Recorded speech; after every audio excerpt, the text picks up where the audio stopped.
Welcome into the Bite Me podcast. Got a lot to cover today. I didn't really even get to chat with the boys a lot before we went on air here. So we're going to get the updates from them with all our lovely friends here on the Bite Me podcast. I'm John Lopez. That is Captain Dean Thomas, sporting the Bite Me cap that you can get at scottnollphotography.com. Of course, you can get the new shirts as well at ogsauce.com. That is Captain Scott Knoll, and Captain Caleb McCumber is crickets. Wait a minute.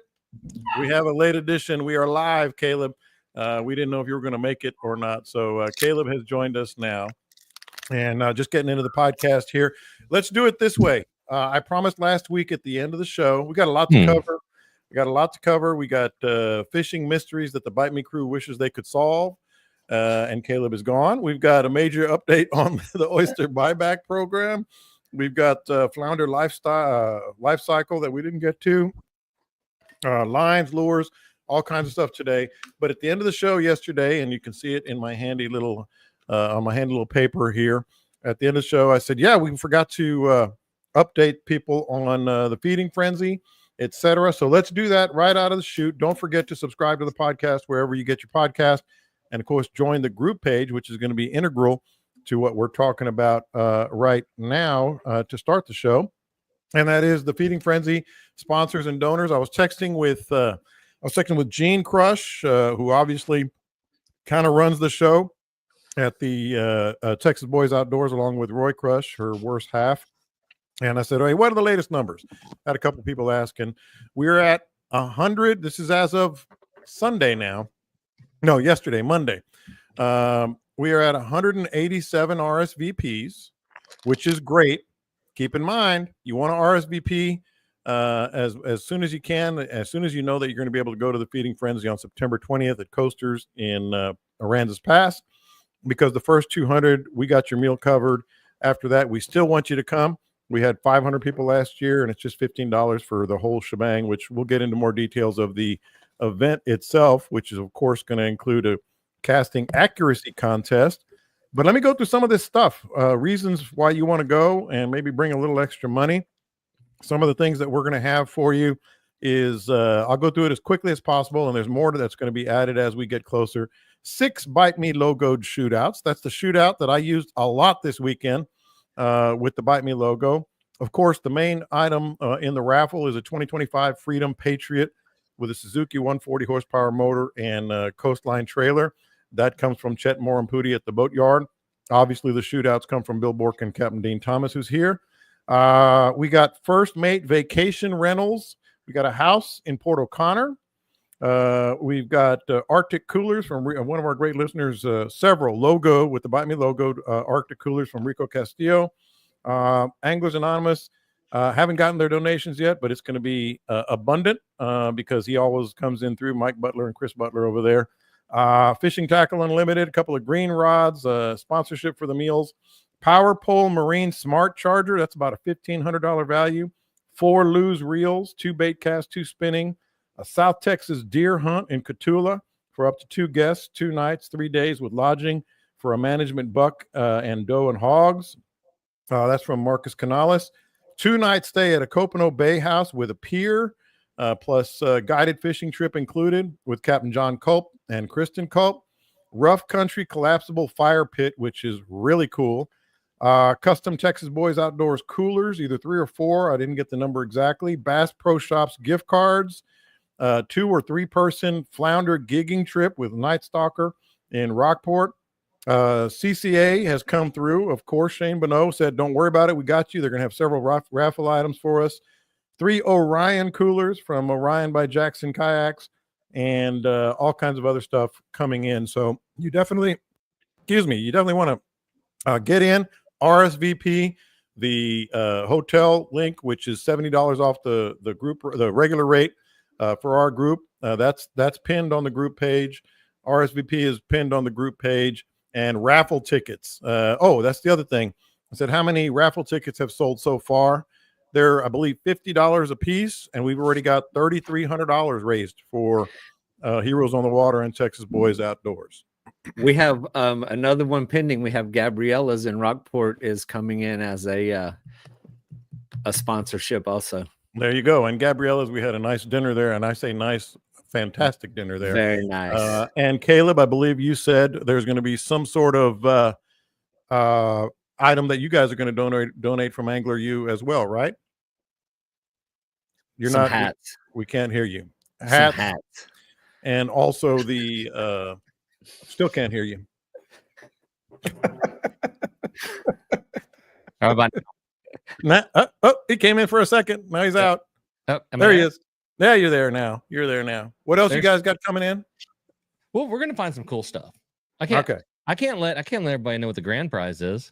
Oh wow. Well, the grand prize is going to be pretty good anyway. So we'll take another one, that's for sure.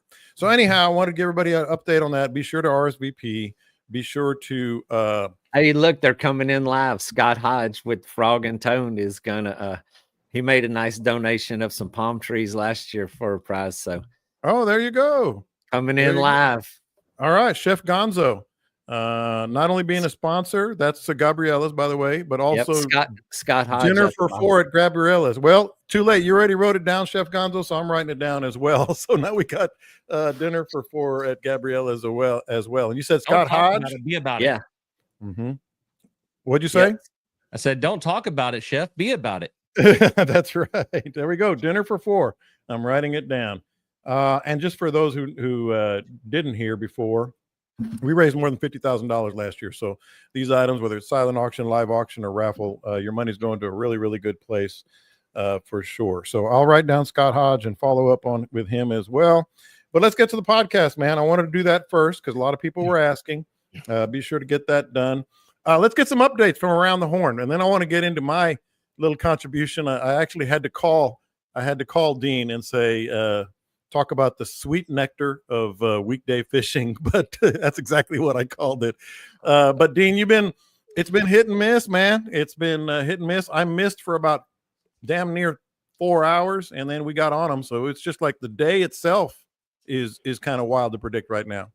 I mean, it's been an interesting 2 weeks. I mean, I have to, reflect on the days that we absolutely struggled to find fish, bait fish, any kind of life in the water from deep water. I mean, we battled through some real windy days. And if you follow along the cycle of the moon and what you expect, like the week before the new moon and such, was absolutely tough. The last 3 days has really come around. I mean, we're back to beautiful redfish on the grass, speckled trout consistent on the edges. But I mean, it has just been an interesting 2 weeks, and really not. It's probably closer to 10 or 8, 9 or 10 days, the way it has fluctuated dramatically from day to day. But today did pretty good. Yesterday was awesome. But that also, I mean, and I'll let you talk about the difference. You got to fish all weekend, Saturday to Monday, and the difference of what you see on a Monday compared to what takes place on Saturday and Sunday. Yeah, well, let me get into that now since you brought it up, and then Scott and Caleb can jump in. I was driving home yesterday, and I was realizing I called it the sweet nectar of weekday fishing. I fished on Fridays. I'll take an early, I'll work through Thursday and I fish on Friday, but Fridays are busy, because people knock off early all the time. Mondays, I took this Monday off and I went fishing yesterday, and I'm telling you, Scott, like all the things that you don't realize you're not looking at, you don't see on weekends when there's so much traffic, so much water churning up, so much everything. I was making one drift, and you could just see the mullet just swirling in circles in front of you, just big, just going back and forth. Go 5-10 more feet, you see another group. A lot of times you don't even see that on the weekends because they're already so disrupted. And then the one that really did it for me is I was going to this one ridge that I like to fish, and Dean knows where I'm talking about. And usually I had my son BG with me, and I'm like, well, let's go over there and let's see if we can carve out about 200-yard area to maybe fish a little bit. I got there, and this ridge is about 3 miles long from where I started, Dean. The entire thing was wide open, not a single boat, not one boat. And I just edged up there, put my trolling motor on, let the wind carry us, and just stayed on the ridge the whole time for 3 miles, probably an hour and a half, and just caught fish after fish. I mean, it's like that Never, ever, ever happens on the week. I had the entire thing to myself, and I'm like, well, damn it, I need to retire, man. I mean, I need to get some insurance because if that's the only thing keeping me where I am right now. But weekdays, man, you talk about the weekday challenge. It's been about 4 months since I fished on a Monday, Tuesday, or Wednesday, and those are the 3 best days. That's why we call it weekday challenge. We kind of got in trouble for that when we first coined it. Kind of irritated a few people, but it's true, man. I mean, it's hard to beat. Yeah, I mean, Sundays, you said Friday is getting busy. Yeah, I mean, Friday's a new Saturday for a lot of people. It's really changed over the years, especially around here. You can see the traffic building up. Thursday evening, there's a whole lot more people in town. And they seem to fish Friday, Saturday, and then they kind of lay off on Sundays. Yeah. So Sunday's kind of becoming a new Monday.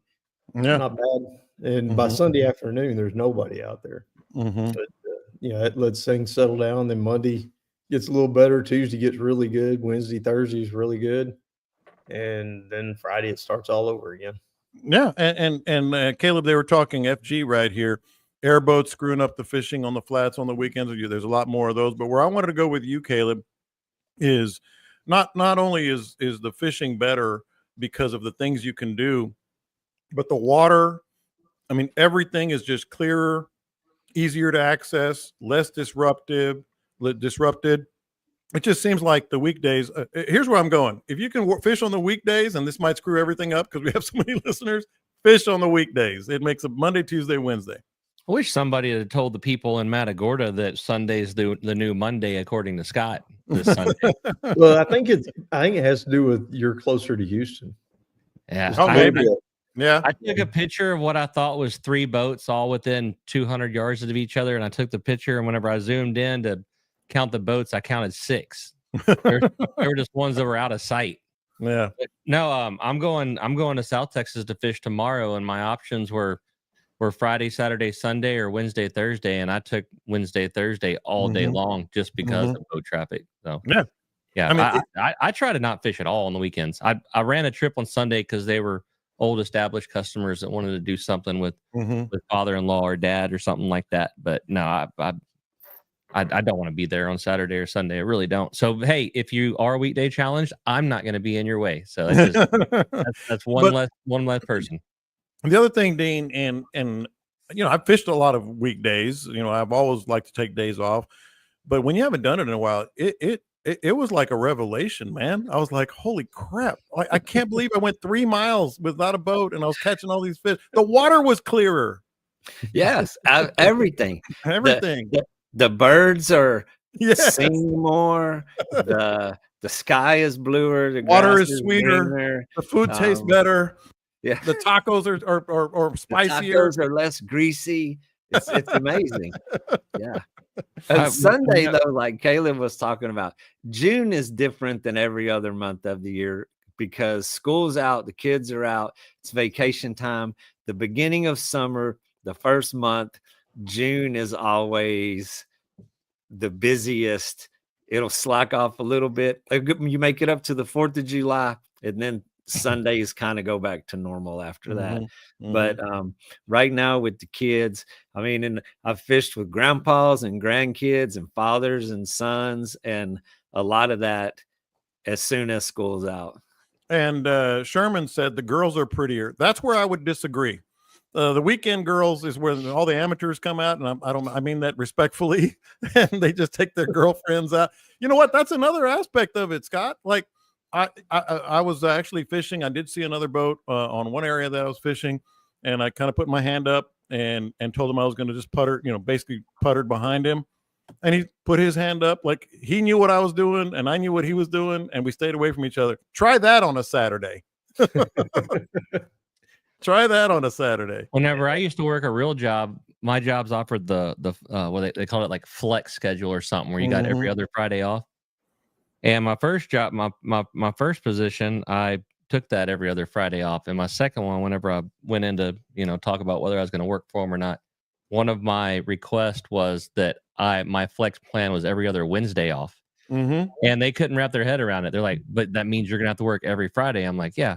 They said, you're not going to have any long weekends. I'm like, I'm aware, and I spent 4 or 5 years working for Marathon Oil with every other Wednesday off, and that's when I went and did my fishing.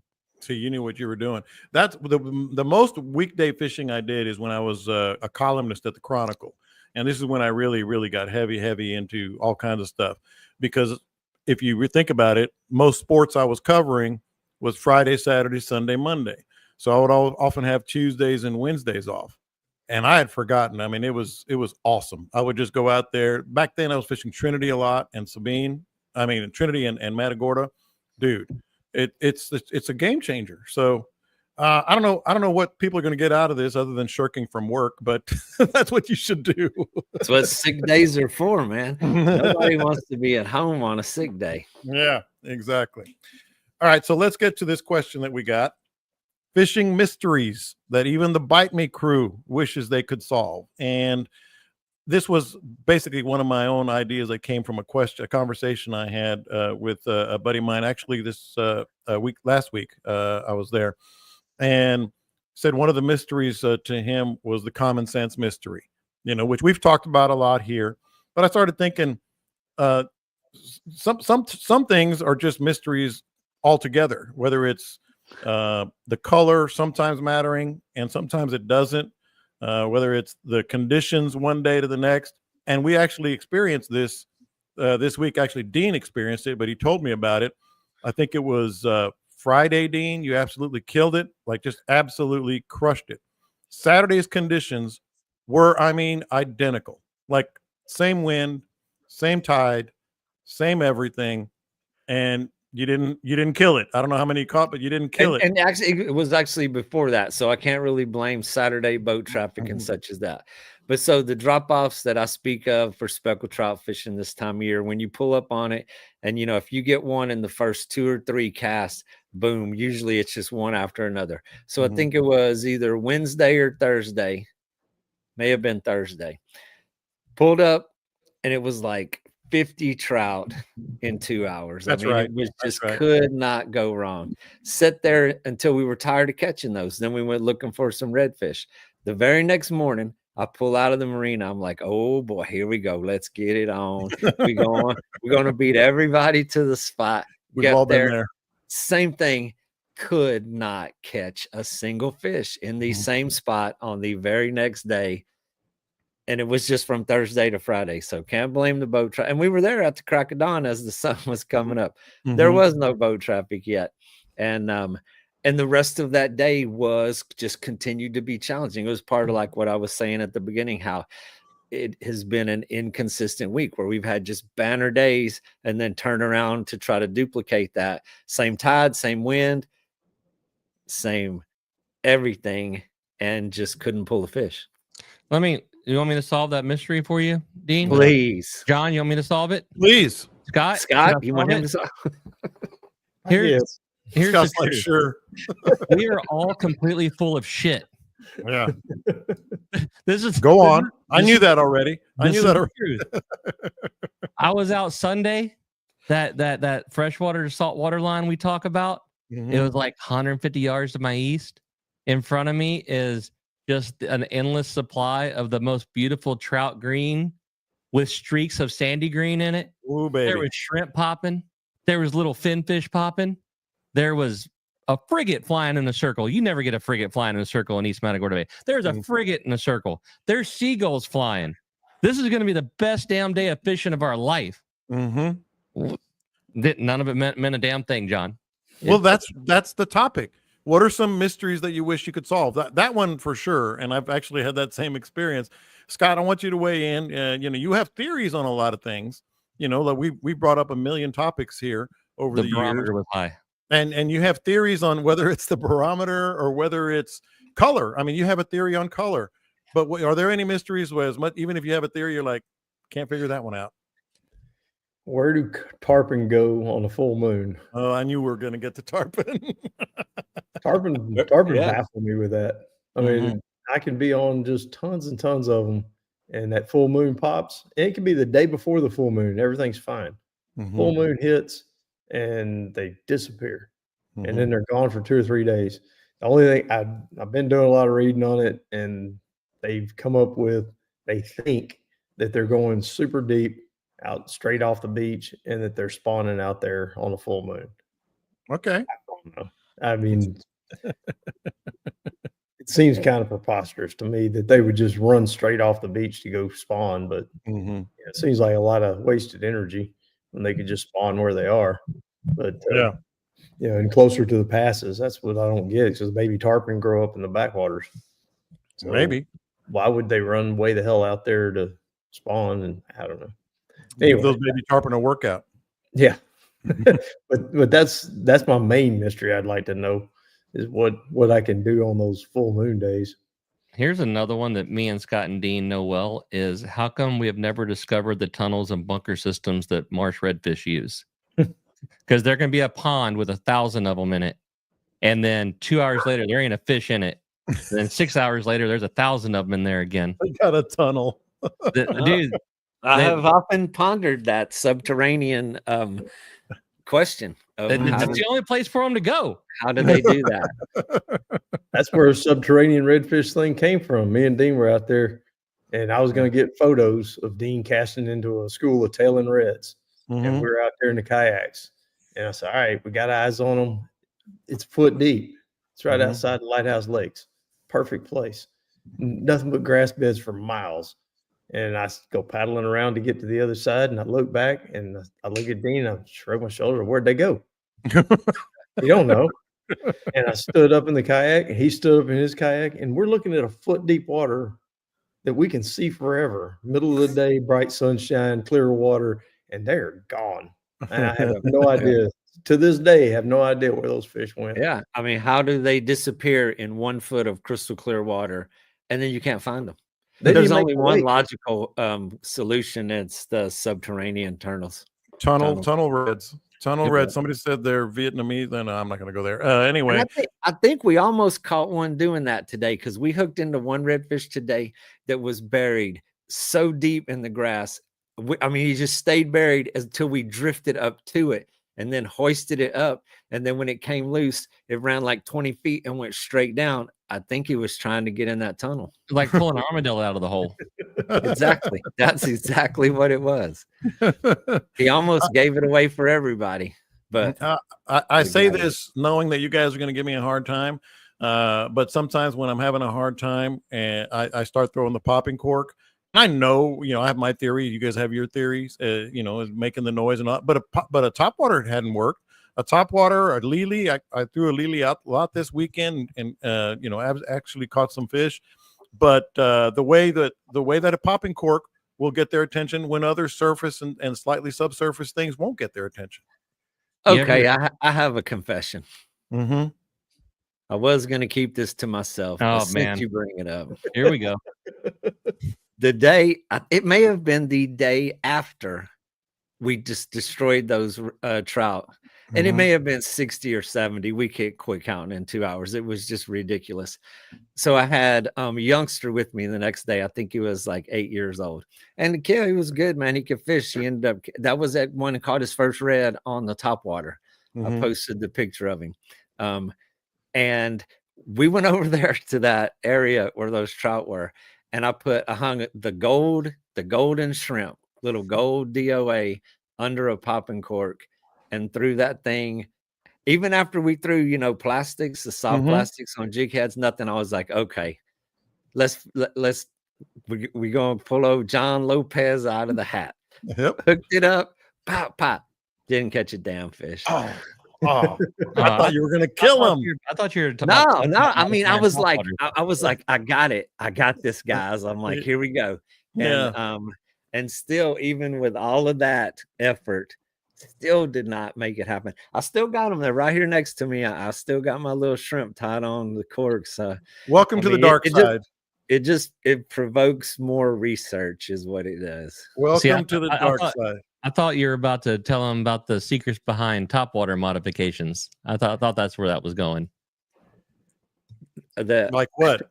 Which I've had the reason you take your treble hooks off of your topwaters. I thought that's where you were going. I heard that story too. Oh man, he called me up. I just got done talking a little bit of shit about him to somebody else, and then my phone rings, and Dean's like, "You ain't gonna believe what I just heard, man." I was like, "How did you find out that fast?" I heard that story too. I but don't we even won't know share where it. to start with that one. Go ahead if you want to. It came from It came from another source. How about that? we Another have source. a lot of and it's hard to explain how any of these subjects get covered. They just, you got 6 or 7 hours out there on the boat to chitty chat, and we just kick stuff around all day long. So dude tells me, I was looking, he said, what I heard on a fishing app, he says, that I will not name, even though I knew where it was, but I was like, okay, we'll let that die right there. We've done this show. The reason that treble hooks are removed from topwater lures and put on straight hooks is because treble hooks make too much noise. And I let it absorb for a minute. I kind of let it absorb. You digested that a little bit. And I was like, isn't the point of a topwater to make noise? I mean, they add rattles to them, they add knockers, they add things to it's the attraction. The noise is what is the attraction of a topwater lure. Which is why I've always said I don't care what color it is, it's clicking, it's splashing, and it's doing its thing. But it's just one more aspect of how entertaining fishermen, anglers, and their theories can really be someday. We call that one the B2. The B2. So well, and then the funny punchline to the whole end of the story was I explained that I invented single hooks on topwater lures. You were the one. Yes, I invented that. I mean, I was like, if we're gonna get crazy, let's just get crazy.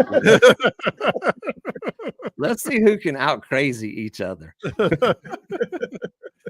But really though, man, I wish you'd have caught a bunch of fish on that popping cork, because I was like, I can't tell you how many times, Scott. I'm telling you, I've tried top waters, I've tried leads, because the big misconception is that I throw top waters a lot. I throw them in situations where I feel like I can use them and they'll make a difference, because they absolutely have.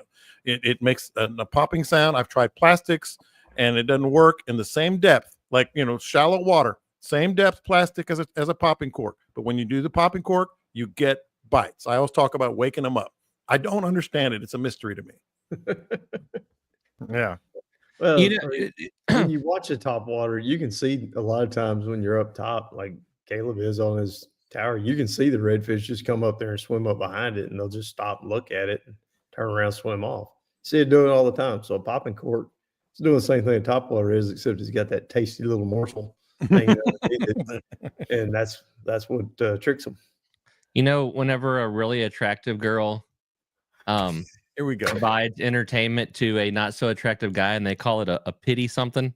Yeah, that's where them bites on that I'll take it. Come from. I'm not proud. I'll take the pity. They're probably like, this poor old dude ain't even got fingers. He's trying to catch us. Who's going? Who's gonna go? Somebody has to bite that thing. Sherman says that you absolutely mentioned my name when you pulled out that popping cork too.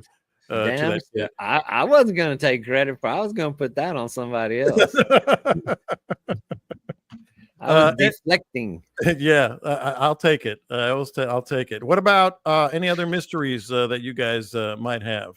Why do people get retarded when their fiberglass touches salt water? Oh yeah. Yeah.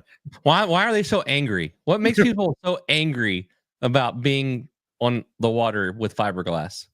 The dudes on the bank don't seem pissed off. It's got to be the fiberglass. Maybe it is. That kind of ties in with the common sense mystery that everybody has. But if there's anything else, and then Scott, let me know if you have any other mysteries that are out there, Dean, as well.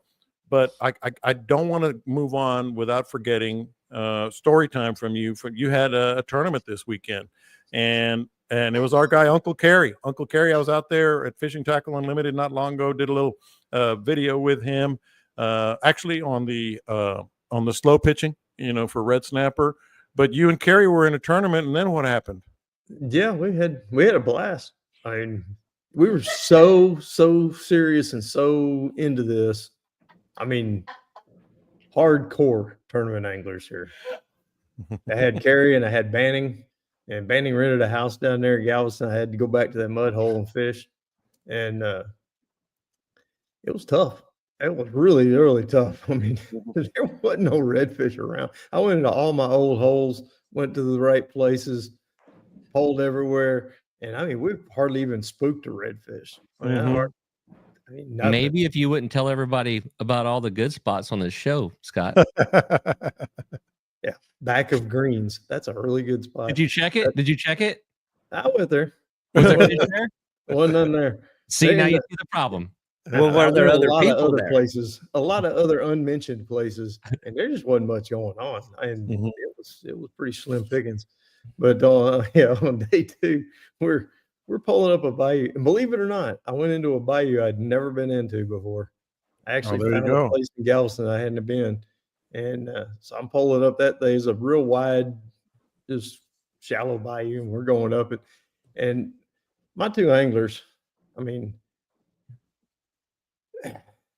let's say they're not serious. We'll leave it at that. We'll leave it at that.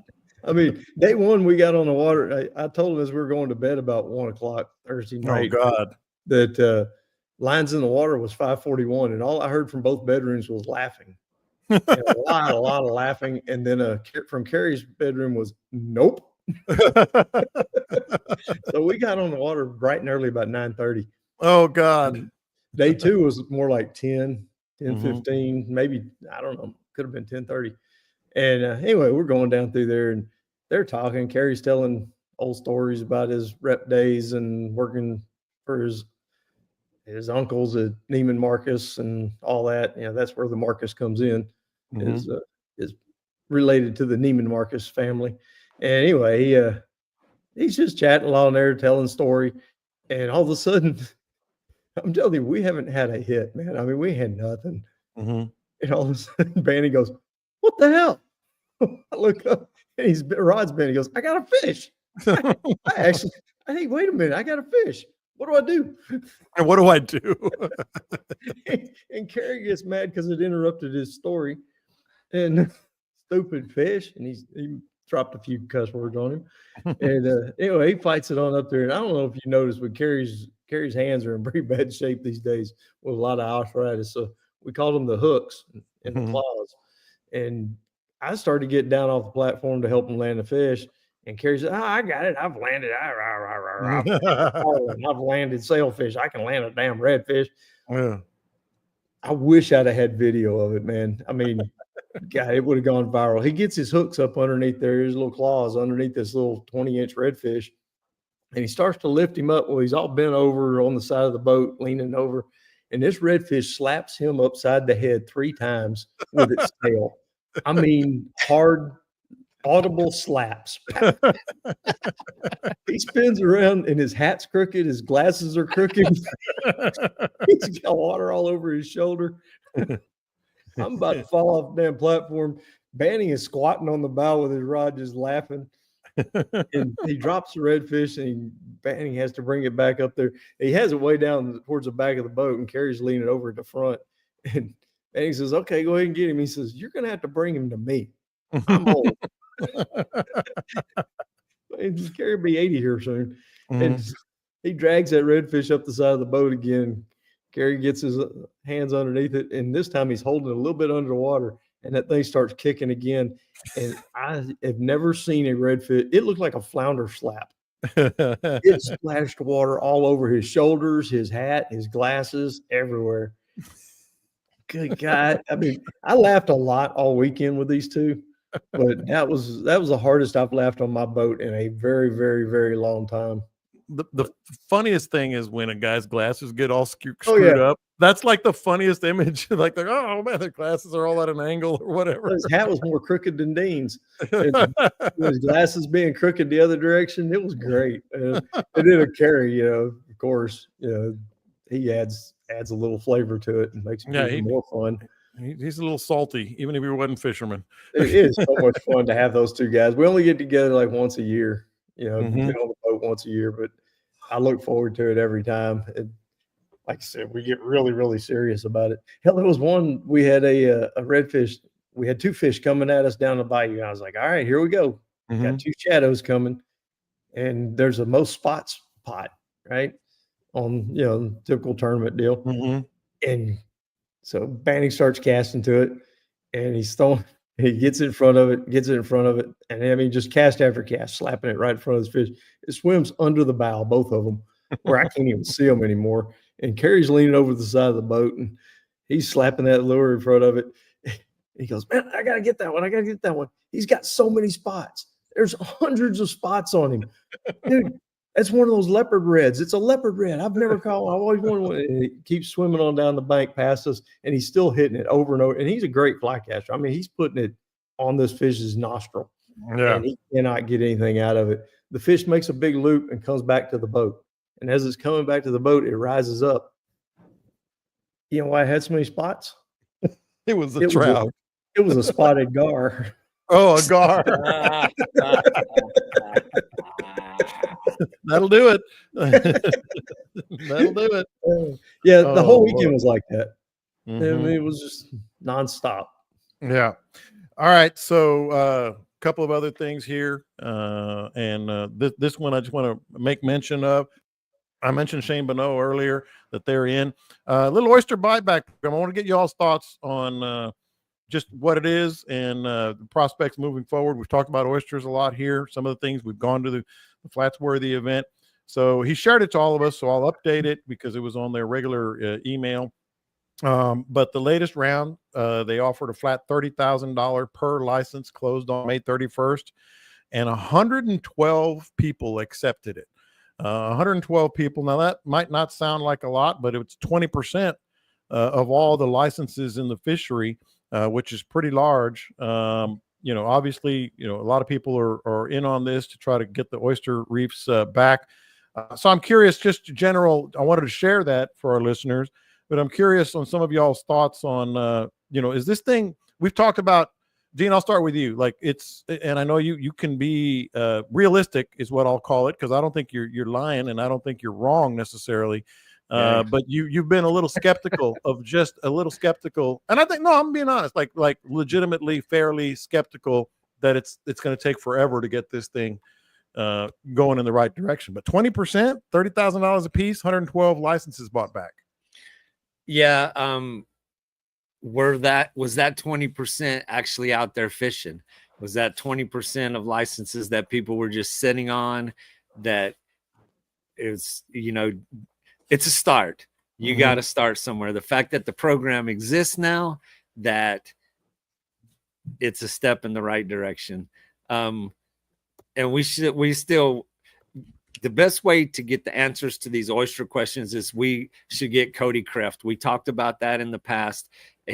Dude is an expert on the proliferation of the oysters, why the brief explanation that he gave me on why the oyster reefs do not exist in Redfish Bay close to the pass, because of the way the ones are over harvested in the back bays and they never get to spawn and they never get to spread to those areas, is all very interesting on how much effect that buyback license has on the future and the impact that it is. But everything has to start somewhere. I mean, and the fact that it is in existence now, hey, it's going at least in that direction. There's a conversation. Yeah. And Caleb, that's where I was going to ask you about 20% might be 20%. And a lot of them were just trying to get the money because they weren't going to license, they weren't going to fish anyway for oysters. I think the next one, the next round, and there will be another round. Maybe that might be the more telling one. Yeah, no. That's the thing of it is how many licenses are out there and active in your area. 20% of the guys driving in circles in East Matagorda Bay doesn't really help anything. I mean, it helps something, but if there's 100 boats out there and there's 80 instead, like Dean said, it's a dang good start for it. And I wonder if they're going to do some fishing guide buyback programs. I think 99% have sold them back. Yeah. Yeah. I mean, hell, I ain't saying I won't raise my hand. And whenever I was about 32 years old, they asked for I was 30 something, I don't know how old I was, but it was when the oil field was crashing and they were trying to do voluntary layoffs. And I am in the back of the room, like sticking my hand up in the air, jumping up and down, and they wouldn't even call on me. Scott, go ahead, Caleb. 100's a good number, but I mean, maybe Scott knows how many are out there. Is there 1,000? Is there 1,500? Or is there 500? Well, if that was 20%. Yeah, damn it! As soon as I said 500, I was like, wait a minute, 100, 20% of 500. How many are out there? I don't know. Let's see if we can do some math. Oil accountant.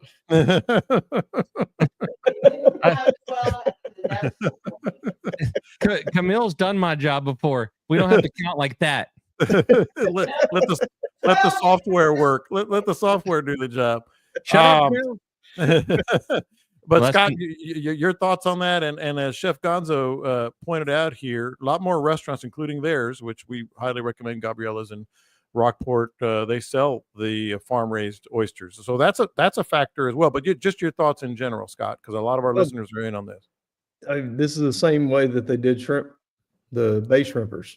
The same thing happened. They put a moratorium on new licenses. They waited a couple of years, and then they started buying back the licenses. Anytime you put a moratorium on it, the license is worth something.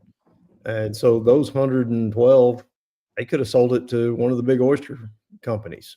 If they wanted out, they weren't using it. Those oyster companies, they were buying every license that they could get up until the time that everything got closed up. So yeah, I mean, it's going to make a difference. Look around how many shrimp boats are out there now. Used to, you couldn't go anywhere without seeing a shrimp boat. They were all over the place, and they were constantly dredging things up and making the water all nasty. So it's a great start. I mean, 20% of it, that's a pretty good lick. That's a lot more than I thought it was going to be. Honestly. Yeah, me too. I figured it'd be 30, 40 of them, maybe something along those lines. When they were telling me how much money they had set aside, I thought that was kind of optimistic, but turns out they were pretty much dead on with that. I had talked to a couple of people, and they said, I think we're going to get close to 100. And I just kind of said, okay, if you think so. Yeah. But I think they had a little inside information. I think there was some insider trading going on there, and they knew what that was. But yeah, I mean, every bit helps. All of it helps. Let's keep it rolling. I want to mention one other thing here on the Feeding Frenzy before we get to the next topic, because I told him I would do it because I think it's really, really cool. But Colin Zillick over at Sawgrass Rods, talking about the Feeding Frenzy, he's gonna have his rods there, which Scott, I'm a big fan. That's pretty much all I'm throwing now. But he's also going to have a calligrapher at the Feeding Frenzy, and he sent us some pictures. I'll try to show it here for the live audience, but he sent us some pictures. The calligrapher is going to hand draw like a redfish tail or a trout tail with whatever you want on it, whether it's your name or something else. Like he posted here. Anybody watching live, you can see it says Captain Colin Zillick on it with I think that's the trout tail, I believe. That was a permit. Oh, that was a permit. Yeah, he just got back from permit fishing. I just talked to him about 30 minutes ago. So that's pretty cool. And here's the other one with the redfish tail, and it has his name. It's kind of hard to see here, but that's going to be really cool. You can put your name, you can put hey, Bite Me Podcast, OG, whatever you want to put on there. So that's cool. And do you have anything, Scott? Looked like you were going to say something. Yeah, that's normally $100 upgrade to have that custom done, because you got to take it over there to the calligrapher and have all that little extra done. But he's going to do it for free out there at the Feeding Frenzy. Going to have it all set up.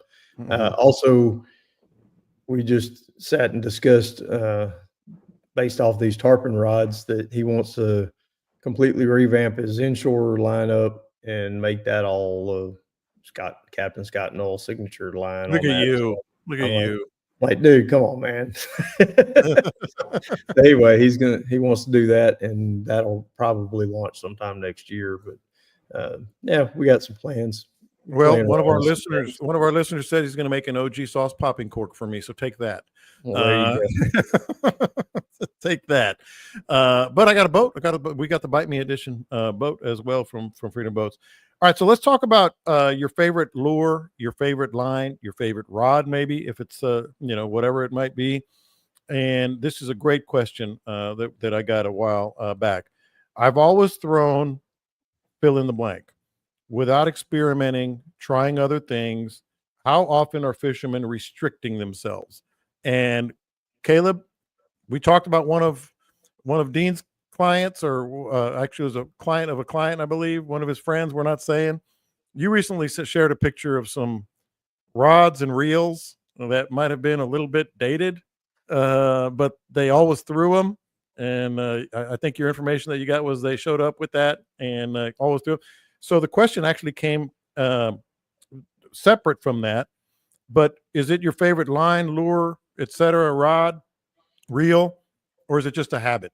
Like these guys were throwing the same stuff for years, if not decades. Is that a rut that too many people fall in? And feel free to share your story. I think it's very much people get into the if it ain't broke, don't fix it sort of scenario, right? He's not going to share a story. Who, me? What if it's broken and they still don't fix it? Well, the thing is, it's hard to talk them into. It's hard to convince them it's broken. Okay, watch. Check this out.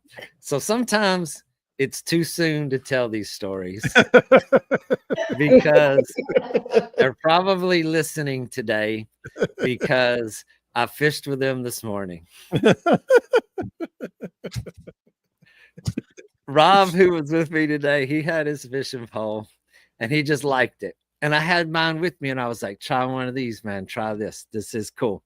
He's like, no, man, I like my fish pole. And so he had a spinning rod that like the tip of it had been broken off. It didn't even have a tip top eye. It was like the third eye. And I even asked him, I said, might be time for an upgrade. He's like, I don't remember how I asked him, but he said, I found this one and it's good. He even found it. And I told him, I said, you might want to just go leave it at the jetties after the weekend and let somebody else find it and see if they can do some good with it. But yeah, man, I get it. So I have people that bring their own rods all the time and they have like an emotional attachment to them. Mm-hmm. They just like to fish with their own gear. But that's a mistake, man. Technology moves along. Yes. I had these two dudes, and we were fishing a super low tide, which there's a spot in West Bay that it's just like a deep spot that's like 20 feet wide by maybe 100 feet long, and every redfish on the flat goes in it when the tide comes out.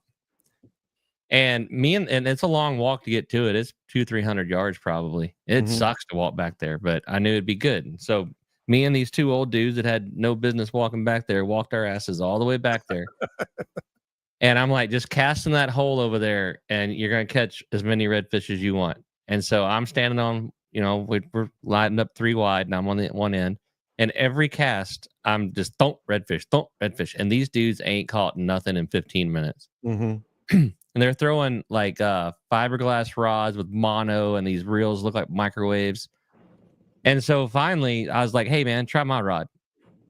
And I put a, Laguna in his hand with braid and everything. And it scared the hell out of me when he set the hook, because he set the hook like he was setting it on a 7-foot fiberglass rod with mono. Yeah. It just got tight. Dong! And this dude caught like 8 or 10. I was like, hey, why don't you let your buddy use it? And they couldn't feel the bite, right? And so then his buddy caught 8 or 10. And I was like, all right, well, this is a good time and everything. And we get back to the boat, and I was like, hey, I'm pretty tight with Laguna. I can get you all some discounts probably. And the dude looked me square in the eyes and said, nah, man, we're good with our stuff. Oh, God. See? I was like, what? I mean, go ahead. There's something to be said for trying the new stuff, right? Yes. Yes. The reason I'm so dead set on what braid I use is because I've tried all the other ones. And And I got back to what is the good braid for me. I've tried all kinds of rods. I've tried all kinds of reels. But when you won't even try it because, nah, man, what I got is fine. You know, that I would still be throwing a Bass Assassin and a Bass Assassin only. There's nothing wrong with the lure, but I wouldn't know about the DOAs and the K-Wigglers and all that because, nah, man, my Bass Assassin works. It doesn't make you gotta progress. I'm trying to think of any presidential slogan every 4 years. They always have something about that. But yeah, a speckled trout in every pot. A speckled trout in every pot. Yep. Remember a chicken in every pot? You went to school, right? What was that, like Reagan or something? No, that was way back. Wasn't that one of the Roosevelts or something like that? Let me throw this at you. Reagan was way back for me. Yeah, I understand that. I definitely understand that. So Scott, I know you got something on this, but I want to shout out the fellas over at Laguna, and they helped me catch fish this weekend because I throw sawgrass, but I had a Laguna that the tip broke off, and I was just not going to use it. I was just going to throw it away or put it on the pile of rods that I have. And I went over there and they fixed it just beautiful. I mean, brand new tip, looked brand new rod, but it was only 6 feet long, maybe even slightly under 6 feet. And I had that light bulb moment, Caleb. I went, from the boat, when I throw the Lili, you got to really keep the tip down. And you guys know I like to throw the Lili, really keep it down and really work it fast and hard. You know, that sounded weird, but anyway, and so I'm like, this rod would be good to throw the Lili off the boat. Dude, I caught like 3 redfish with it this weekend because you could really work it fast and work the bait underneath. So there you go. Short rods and technology and fixing that rod can go a long way. But Scott, Dean mentioned it's emotional. I mentioned, is it just a habit? It's just wrong. I mean, you got to catch up, and you got to catch up to the times. And mine is on the sight casting side. I get guys all the time with their favorite pair of sunglasses, and I'm looking at those sunglasses going, I don't think those are polarized. Mm-hmm. You know, it'll be more of a sports glass, you know, Oakley's. Yeah. Oakley's is probably the number one, and they're the brightly colored one, the rainbow looking Oakley's. I've had those on my boat so many times. Mm-hmm. And I'll have a guy up front and I'm pointing out fish. Yeah, you got a redfish at 30 feet moving left or right, 12 o'clock. And they're just looking around and I don't see it. How are you seeing this fish? How are you seeing it? And I carry extra pairs of sunglasses in a couple of different frame sizes, keep them in the bag. And I talk, every now and then I'll talk one of them into, hey man, why don't you just try my glasses here just for a minute? Just see what you think. And hell, I had a hard time getting away from a couple of people, getting them back. They wanted to buy them right there on the spot. Mm-hmm. That's another technology thing, or just listening to other people that know what they're doing. That sunglasses thing is a big one. And going out there with non-polarized just because they're your favorite for playing softball doesn't really make much sense. Yeah. The other one is reels, man. Dean, I mean, the reels these days, like I can almost fully close my hand over a reel right now and cast it and have all the strength, all the gear ratio, everything else that you want. By the way, we're going to have Chris Kane on from Bates Reels next week. We're going to talk about this exact thing. But the reels, some of them, Caleb mentioned they're like microwaves, and he'd still be throwing, whatever he mentioned that he'd still be throwing. I'd still be throwing an Ambassador 5000 and an ugly stick, if it was the old days. But the reels, you gotta at least do that. Yep. Go ahead, Caleb. I'm just when I first started saltwater fishing, I had my dad's bass crap with remember the fishing rods with like the pistol grip on them. Oh, Had me a pistol grip and like it wasn't that. No, this is the pen. I think this is the number 9. Yeah, this is the 209. I'd still be throwing this. You know how heavy this thing is? I keep it as a decoration in my office. Look at this thing. In 1978, I went to Oshman's in Greens Point Mall and bought a Daiwa Procaster. It's a metal. I mean, it was actually made of steel. Yes. And I thought that was the most amazing innovation I ever had in my hands when it came to fishing. And yes, look at where we're at now. So it does make a difference. It does. I could do curls with that reel. And I remember one, I think it was called the number 9, Scott. You would remember. It was slightly smaller than that. And I thought it was gold, man. And it had, you know, you had to keep your thumb. It was hard to cast, but once you learned it, you were good. Like the reels alone, it boggles my mind sometimes. Yeah, on those reels, man, that's where the term educated thumb came in. Yeah. You better have an educated thumb to cast one of those old ambassadors or the old pins and the millionaire. The millionaire is the same one Dean got. Mine was blue. What colors was yours? It was black and silver. I still got it, man. I have a box. I have a box up here on the shelf of memorabilia reels that goes from the Daiwa Procaster to the Shimano Calcuttas, and then Shimano had the Cardiff, and of course all the Ambassador 5500s, 6500s. Yeah, I have a box of antiques. That's before Caleb was even born, man. Caleb, could you throw this? Have you ever thrown this, Caleb? I know the where I started was the like 10-to-1 Ambassador. Yeah. It was but is that a pin? Yeah, that's the pin 209. Okay. But I also have somewhere here. I actually have a 209. I catch white bass with it, which was smaller. But man, this thing I could do curls with it. It's like a workout. Yeah, that was my white bass trolling reel, the 209. That was my trout reel, baby. I had a dude get on my boat the other day with spider wire on his reel, and I almost fell off the boat. Like, you did what? Look at that thing, the team. I'm gonna spool this up. Look, this is a bamboo rod. Yeah. With the this is so old it don't even have a name on it. But look, it's even got a leather. Oh yeah. Little leather pad. You can slow that jack down. That was the drag technology from back in the day. This is a bamboo rod. I'm gonna say we gotta put these pictures up. That my dad made this rod. Yes. Bamboo, and he's strung. Look at the string. Yeah, that's cool. Yeah, he made that. I have a collection. Back when I had my shop over the years, I had a collection of antique rods that hung on the wall, and people would have them in their garage, and they would bring them and give them to me. They were like, "This should be displayed instead of sitting in my garage." Yeah, this rod's made out of metal. It's like it's like square stock. Yep. I think it's Sears and Roebuck. Yeah, and the line on this is cotton twine. Oh sure. Oh, yeah. I've thrown that. I mean, gangster, dude. Hey, I have one of those, and it's telescopic, like an antenna. You remember the metal antennas on the car that used to go ding ding ding? Yep. I have a metal rod that telescopes that looks just like that. It's multi-sided. This is a Temper Raider. I had one at one point. I don't know where it ended up, but it was hollow. It was a metal tube hollow, and there was no eyes on it. The line went through the rod and came out the tip. Through the rod. Yeah. Yeah. It went in just in front of the reel seat. And then it I don't even remember that. Yeah. I don't even remember that. I don't think they lasted very long. Okay, I don't know why nobody's ever came up with this name again, but this reel is called a game getter. The game getter. The game getter. I like that. All right, so let's make a pact here. All of us post these pictures for those who are just listening to the podcast so they can see them on the group page. We'll make that pact. And now let's get back to how this all started. I don't want people breaking in my house and trying to get this.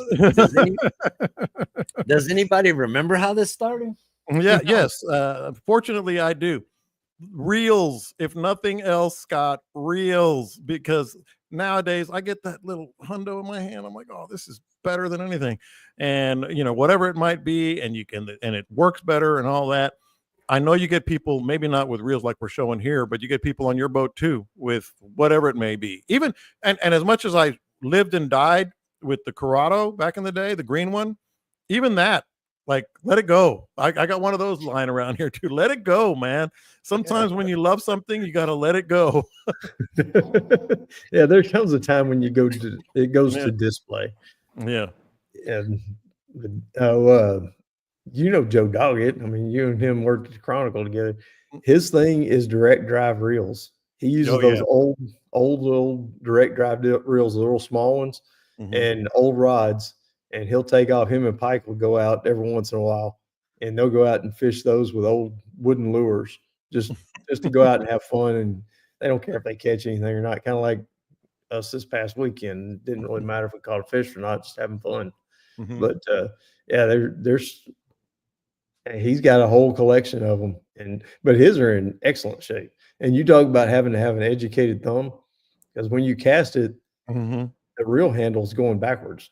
Yeah, it is true direct drive. There is no drag on them whatsoever.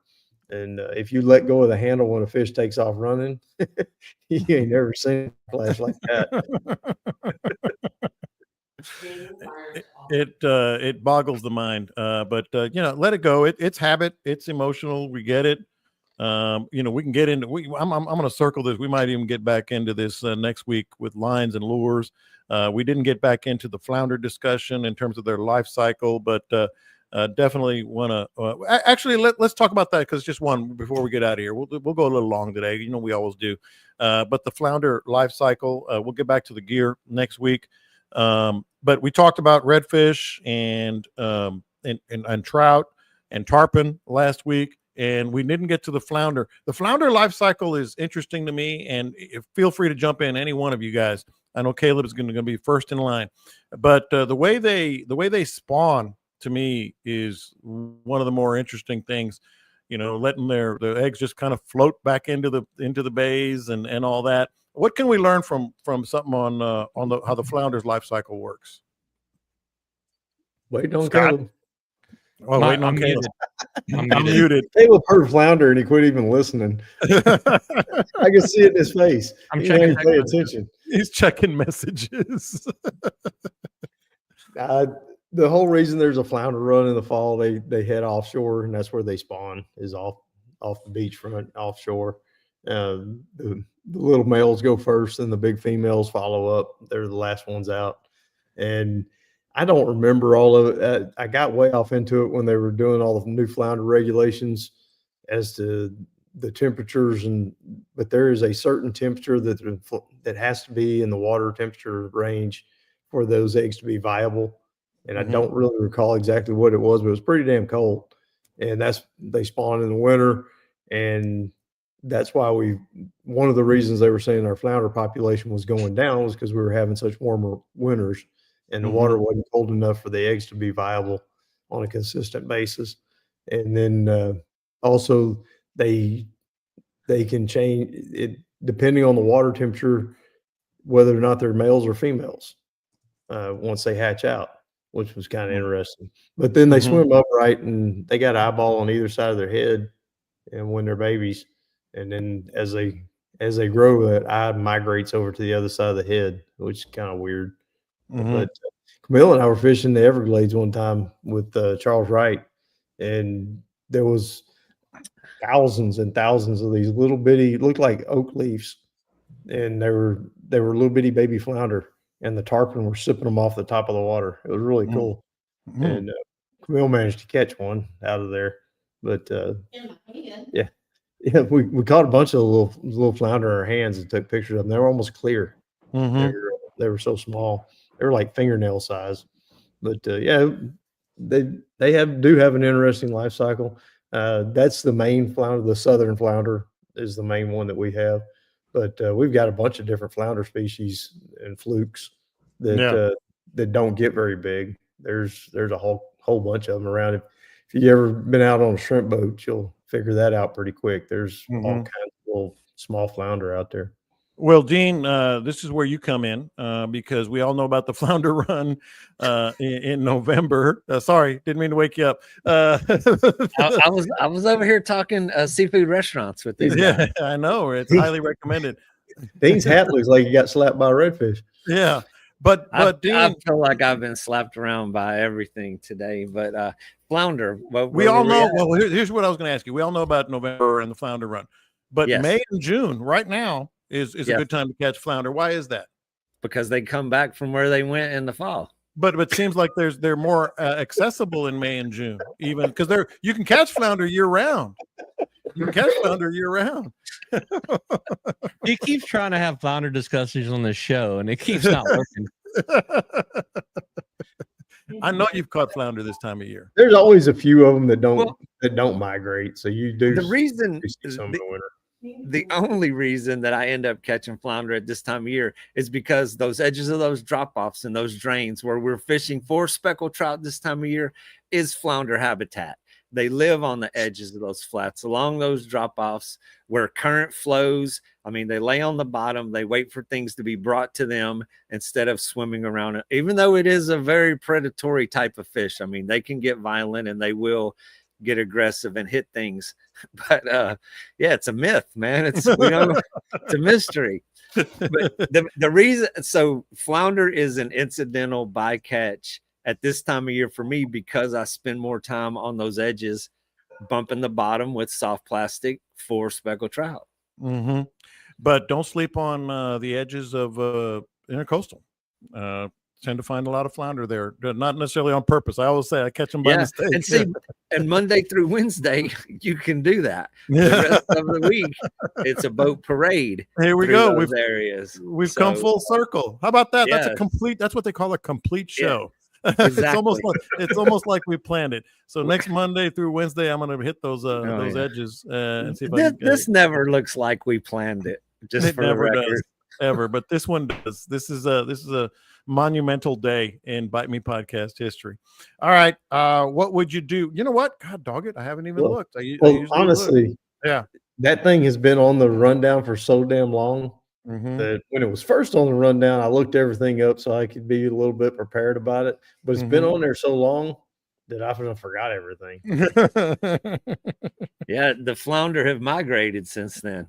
Yeah, twice.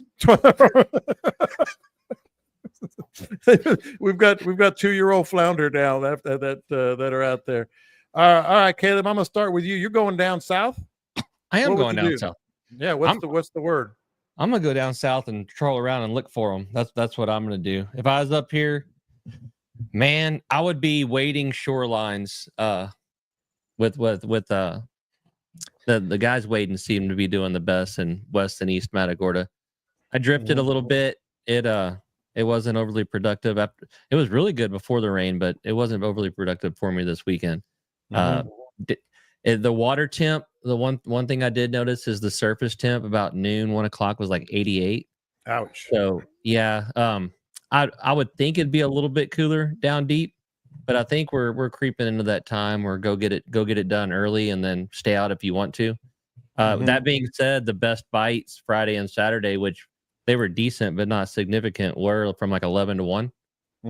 So I mean, you can still get it done, but we're next month or two, I think we're going to start getting into that. It's really hot, get it done early. So waiting would probably be my game early, maybe really late. What I'm doing personally, I'm just going to go troll the flats and look for them.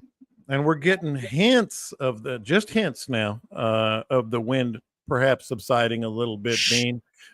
Just like Thursday, a hurricane, dude.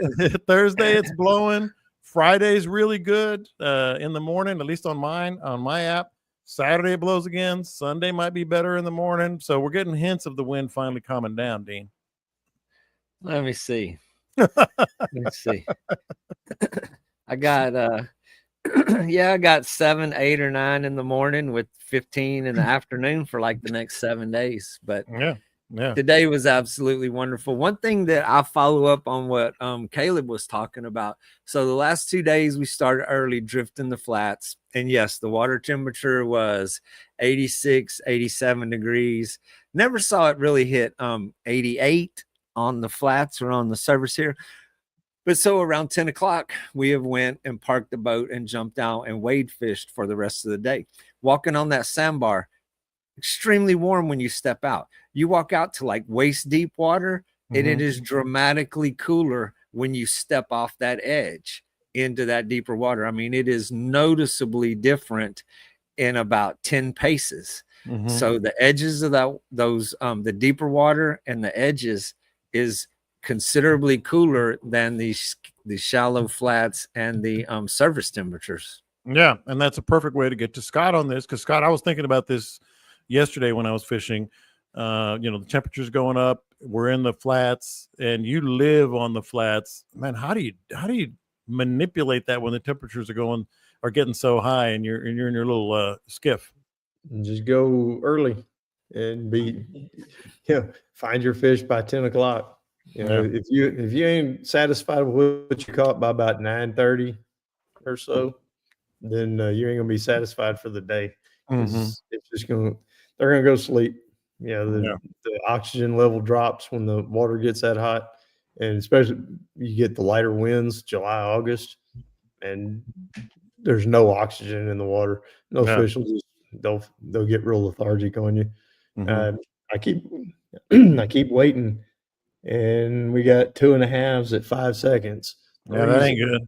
Seconds. And I'm waiting to see that magic time when I open it up and it says 1 to 2s at 7 seconds, 8 seconds. Man, I'm all about that. I'm ready.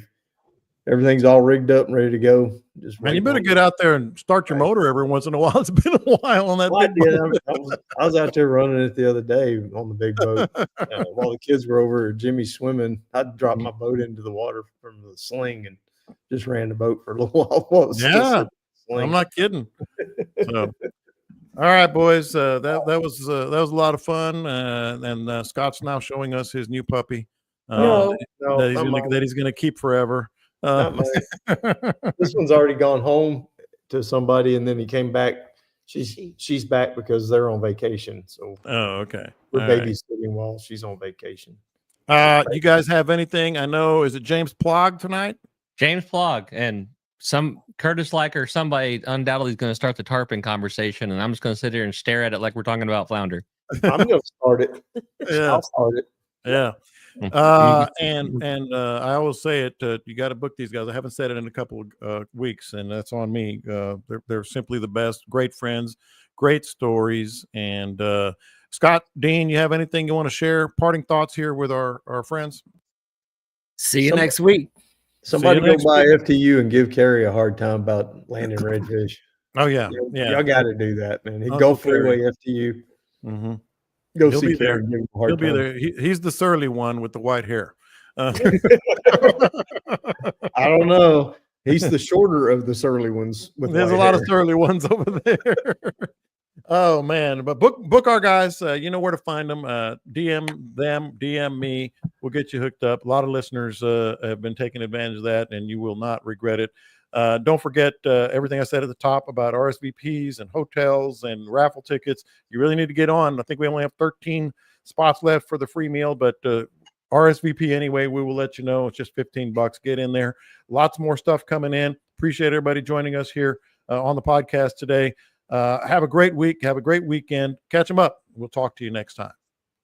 Hey, y'all reckon while that calligrapher's there, he could write "not as good as Caleb" on the handle of y'all's reels?